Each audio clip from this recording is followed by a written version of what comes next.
大野市歴史博物館にやってきました。船の模型が展示してあります。それも西洋式の立派な帆船です。大野といえば山というイメージが強いので、どうしてここにこれがあるんだろうと違和感があったんですが、幕末のどこの藩も財政難に苦しんでいた時代に、ここ大野藩では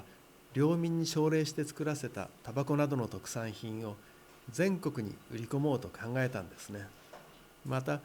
現在の樺太や北海道にあたる蝦夷地を開拓して領地を広げようと考え、物や人を運ぶために外洋航海できる大型の船が必要になったんです。すごい考え方がアグレッシブですね。この時期大野藩は西洋の学問や軍事技術をいち早く取り入れています。驚いたのは1854年にすでに手刀の強制接種を行っていることです。そういえば戦後の大野では一般市民が現代アートを買って若いアーティストを支援するという小コレクター運動が盛んでした。こうして見ると大野というところは縄文時代から続く古い歴史を持ちながらも紳士の気風にあふれた土地柄なのかなと思いました。